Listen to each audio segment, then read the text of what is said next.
What is going on, guys? This is Aussie Van Man. How y'all doing today? Now, where are we today? Over here you'll see this big building. Many more things out here. Very cool, very cool. Now, we're here at the Texas Ranger Heritage Center, which is a museum over here. There's a bunch of really cool stuff over here. And I don't know, I think over that way there might be like an old fort that they'd restored. I'm hoping we can go over and check the old fort out as well. All right, guys, let's head on over, see what's going on in the building first.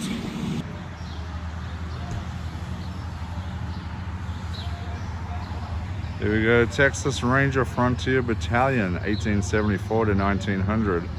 This was dedicated in May 1st, 1983, as a lasting memorial to honor all Texas Rangers, that special breed of men since 1823.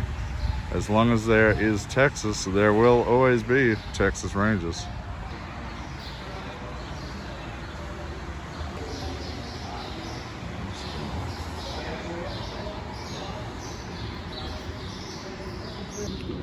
Check that old pistol out, that is cool. Colt Walker was named for Texas Ranger Samuel H. Walker. Okay, I didn't know this bit of history. Get some old shackles here.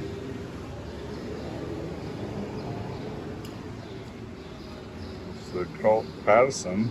How you doing?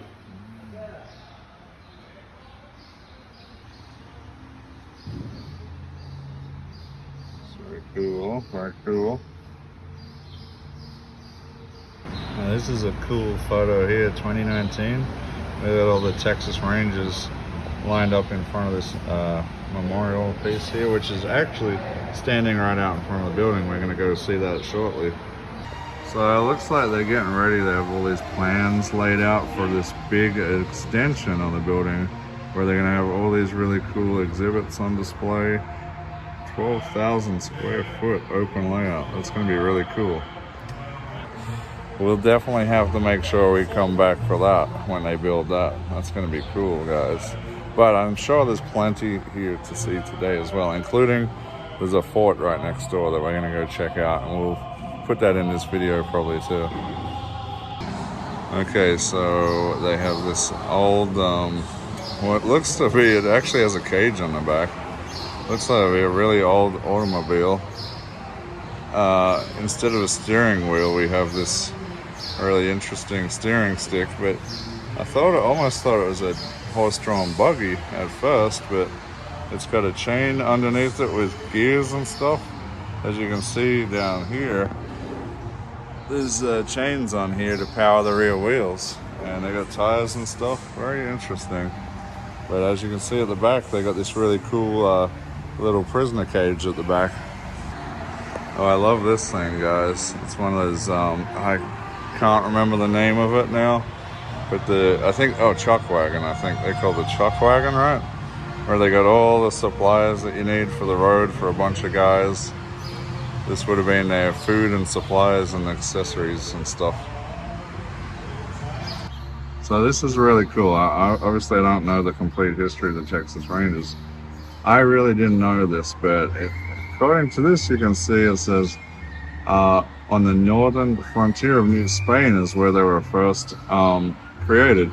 Mounted frontier military units called the flying companies were created to combat the Native Americans who attacked Spanish communities. And once they were actually headquartered at the Alamo, and then I suppose as Anglo-American colonists began to arrive, the flying company commanders shared their tactics and experience with the new neighbors, so forming the Texas Rangers. Very cool. Okay, that's really cool. Another thing I didn't know, they actually had Native Americans serving with the Texas Rangers also. Yeah, a lot of history I don't know about the Texas Rangers, to be honest. It's one division that I really don't know the history of, so this is really cool to come out here and check it out. Very excited to see what they're gonna do here with all the displays and stuff like that. Yeah, because they're showing what kind of displays here on these boards, or what they plan on doing with this building here, I guess. As you can see, this is what they envision these displays will be like when it's all complete. So it's going to be really cool to see.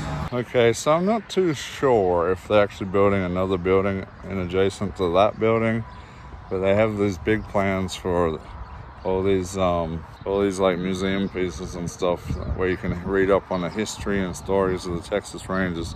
They haven't built that yet by the looks of it. I thought they were going to do it inside that building, but it looks like by the looks of it, they have plans, a picture of plans here. Looks like they're going to build a whole another building for it. Let's take a picture of that. So yeah, that's what it's going to look like, I guess. So we may have to come back when they build that, because that looks like it'll be pretty cool. Yeah, it's going to be built right behind this giant building here.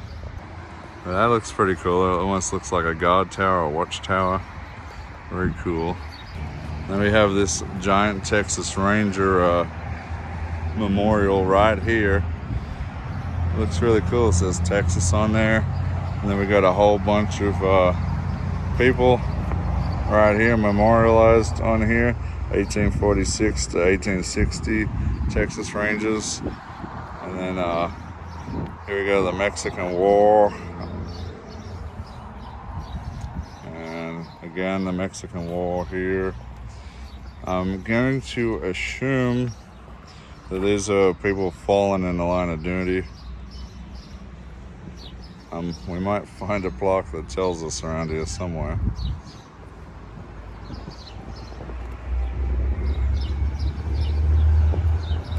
And here we have some more modern ones, 1901 to 1935, 1935 to present. So yeah, we still have some names on there, so I'm assuming that that is Texas Rangers that have fallen in the line of duty. But yeah, amazing history, guys, amazing history.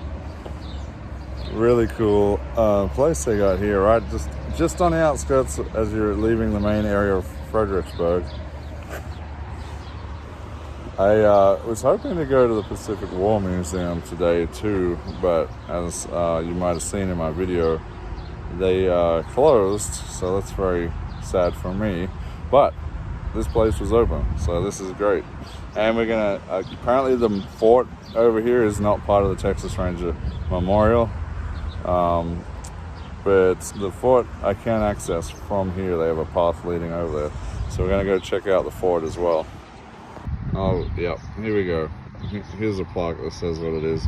It was a memorial dedicated to honor those Texas Rangers who made the ultimate sacrifice. So yeah, I was right. That's Texas Rangers that have fallen for this country.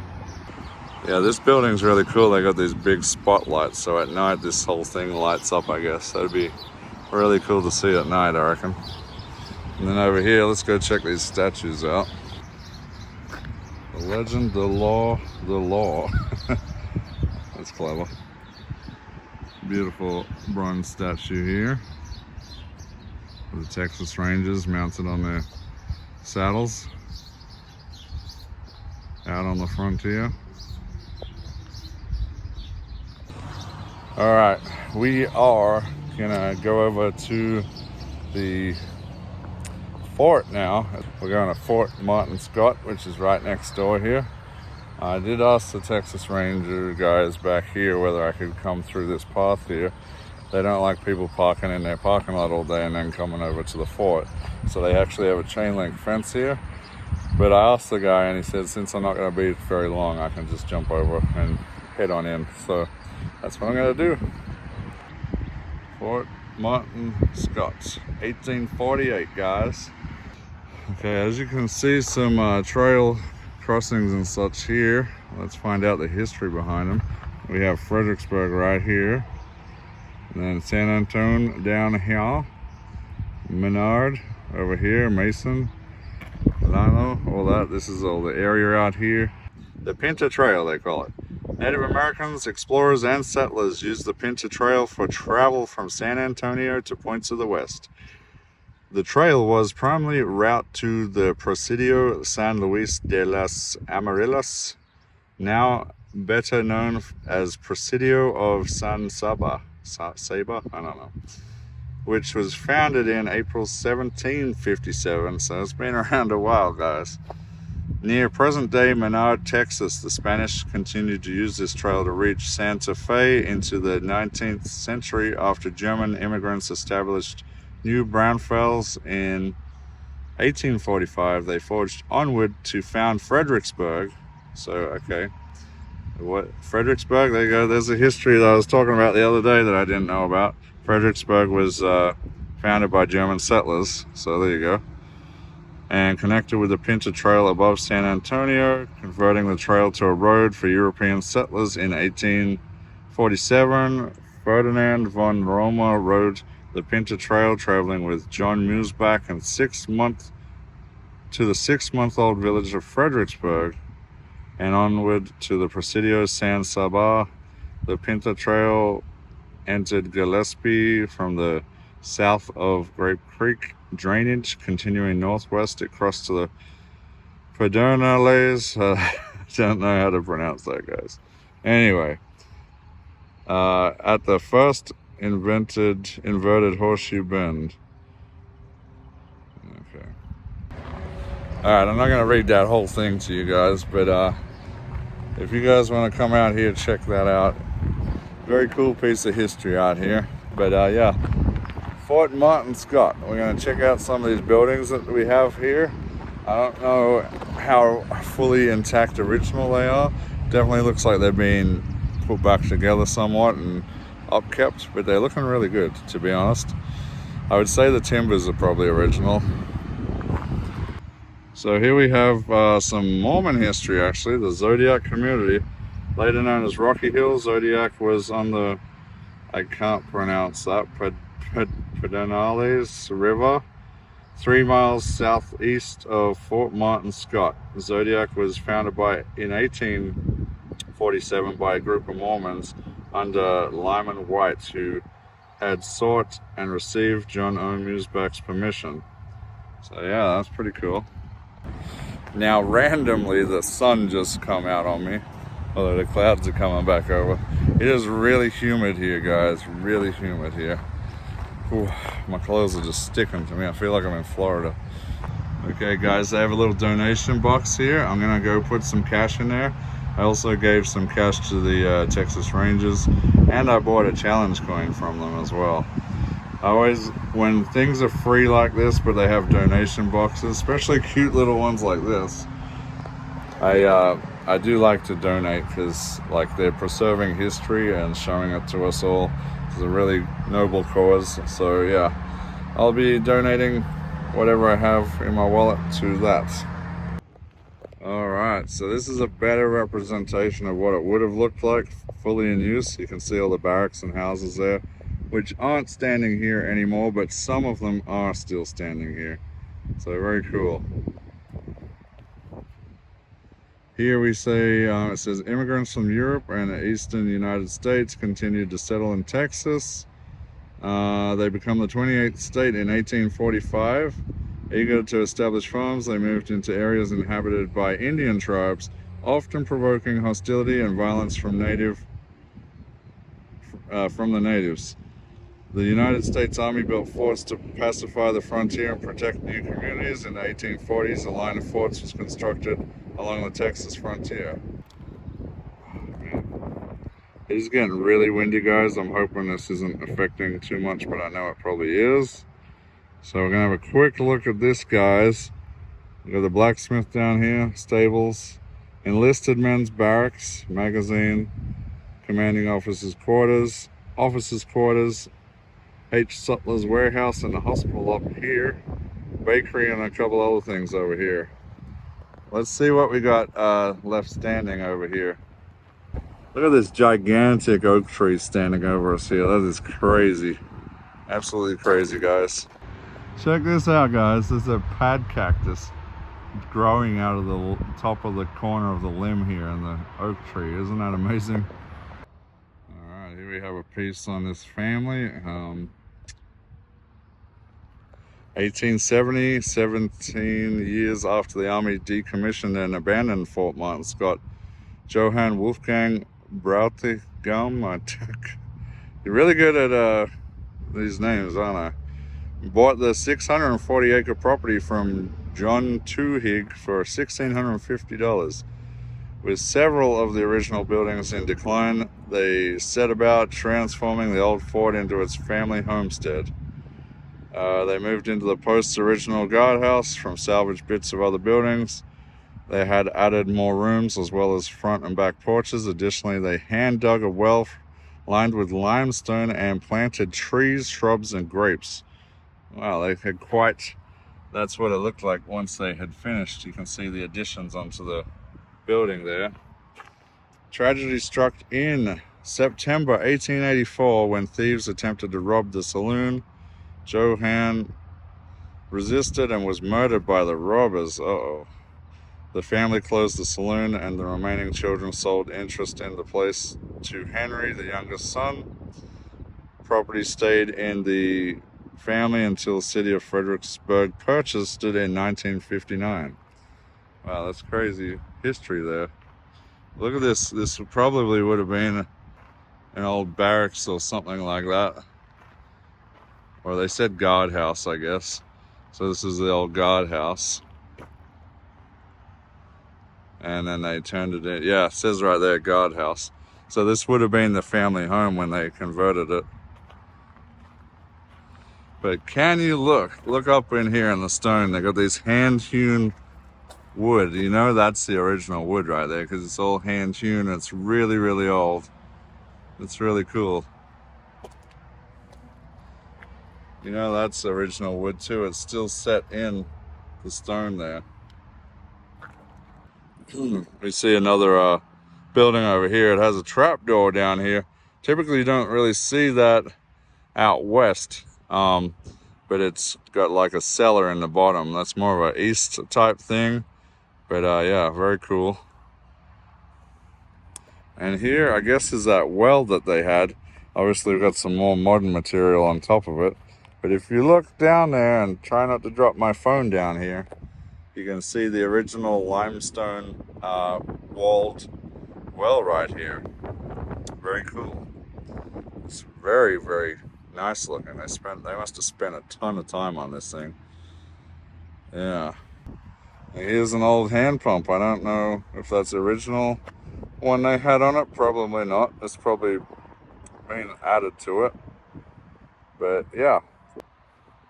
Here we go, here's a piece on the guardhouse. This stone building with walls 18 inches thick is the only original structure of Fort Martin Scott. It was built in 1849 of the native limestone and served as a post guardhouse where soldiers were jailed for crimes and misbehavior. Oh, the guardhouse was the jail? Uh-oh. Well, that's some funny history. I didn't realize the guardhouse is where they locked up people. I guess I know now. Alright, look at you can see these old foundations on the ground here from where there were buildings on the back end here. All along here you can see old remnants of the fort along here. This here was the sutler's store, so this would have been like a general store for the men to come in and buy supplies and such. Look at the cool old wagon out the back here. Yeah, I'm not too sure. Hopefully this sign up here says what these stone remnants are. I can see a big old cooking pot here. Oh, the laundry. Okay, the laundry used to stand right here. Okay, that makes a bit more sense then. Unfortunately, it's not there anymore. There's a beautiful little creek area in the back here. You can see all the trees and stuff growing down there. And here we go, we have some more stone remnants of something that used to sit here, which was the bakery. So they would have had the bakery sitting over here. One of the first items soldiers built was a log bakery and oven made of native limestone cut into blocks. The remains of the stone foundation on which the oven sat are located on the ground you just left. A soldier diet and the frontier was bland and repetitive, consisted mainly of baked bread, Hardtack went on patrol, beans, bacon, and coffee. Wow. I guess that's where the oven was, right there.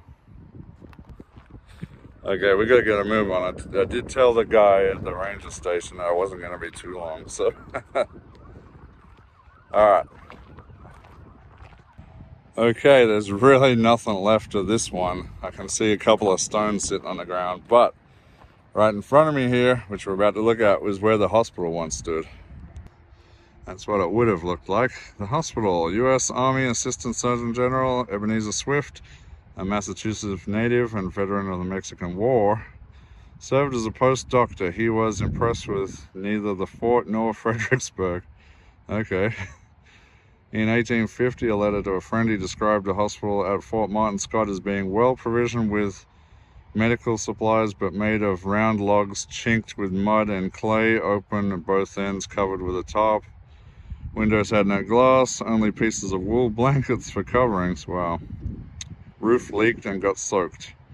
He referred to the Fredericksburg residents as poor and enjoying none of the luxuries of life. Well, there's a little bit more to that story, but I'll let you guys come discover that. Yeah, doesn't sound like he's a fan of Fredericksburg. I don't know what it was like back then, but right now I'm loving Fredericksburg. It's a great place. It's definitely a tourist destination, that's for sure.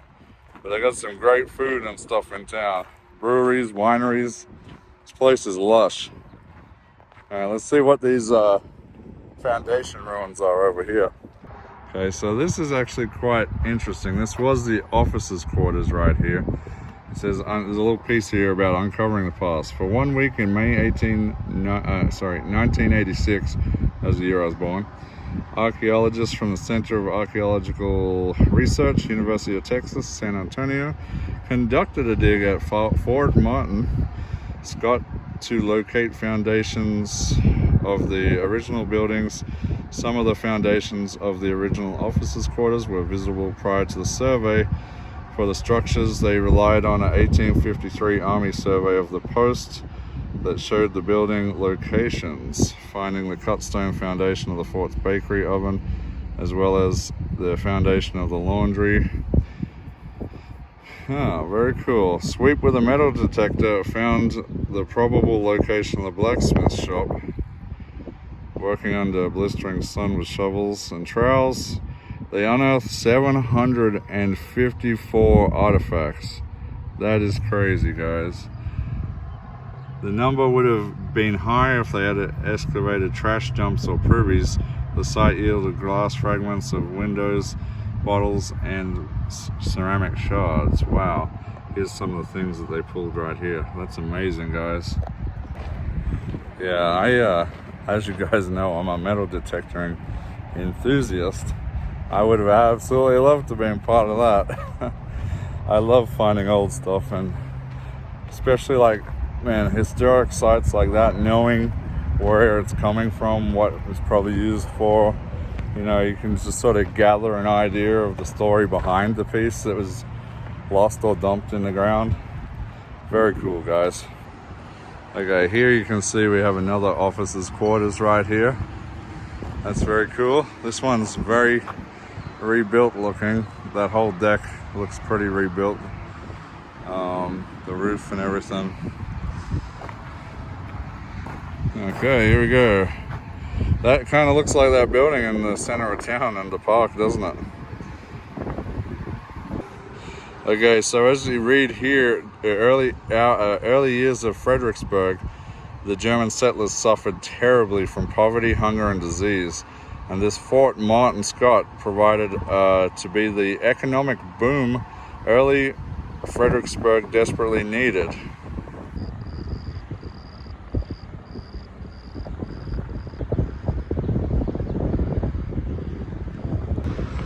Looks like we got another well situated right here. And I don't know what that is in the middle, some sort of flag post or lookout or something like that. So this is an interesting piece here. Commanding the fort. The commanding officer was the highest ranking officer, clearly at the frontiers post. As such as his life, a mixture of meager privileges, grave responsibility. Commanding officer was entrusted with security and defense of the post and the nearby town of Fredricksburg. Here we go, you can see here, 1848, Captain Seth led his infantry company at Camp Houston, later renamed Fort Martin Scott. Eastman and his men spent cold winter nights, drab canvases, tents before the quarters and barracks were constructed. A log residence comprised of 4 rooms.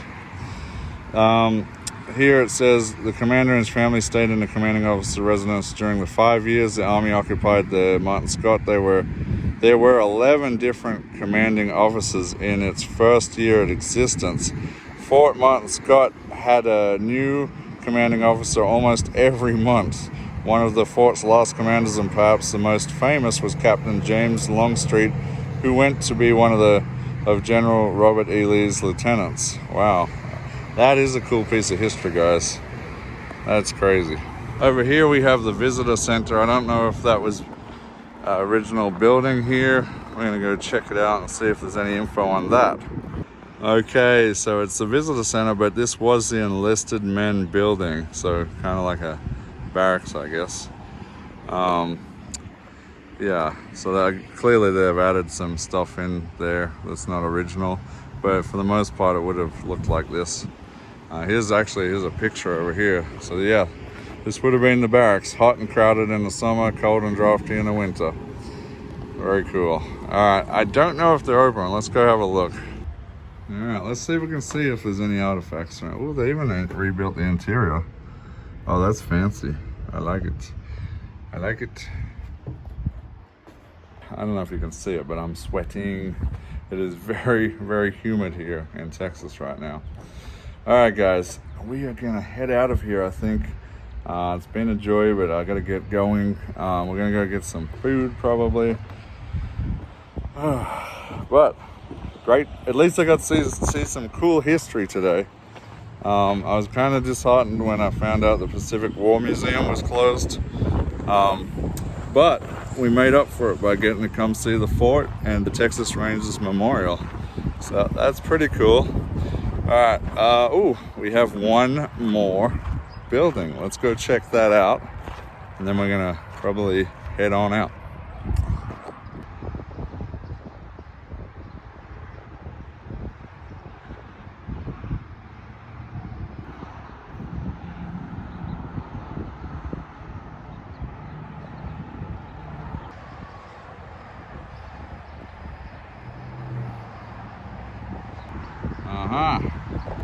They rebuilt the blacksmith shop. Okay, this is the site where when they did the metal detecting, they assumed this is where the blacksmith site was because of the amount of metal and slag.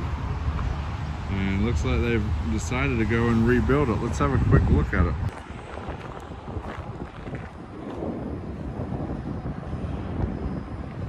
Very cool. Unfortunately, it's not open. We can't go in to see it. You can see like a hastily made little blacksmith thing there with this big bowl on a wagon wheel with legs put onto it. The big old vice grips in the wagon around the side. Oh, that sun is making things even more sticky. All right, guys, so we gotta make a move. Our time has come to an end, unfortunately. But I hope you enjoyed this beautiful history, rich history here at Fredricksburg with the Texas Rangers and the fort that was located here. Very exciting. I learned a lot of things today. I hope you did too. Let me know if you've been out to these locations before. But for me, that's the end of this episode. You know what to do. And until next time, guys, this is Aussie Van Man. We shall see you later. What's going on here?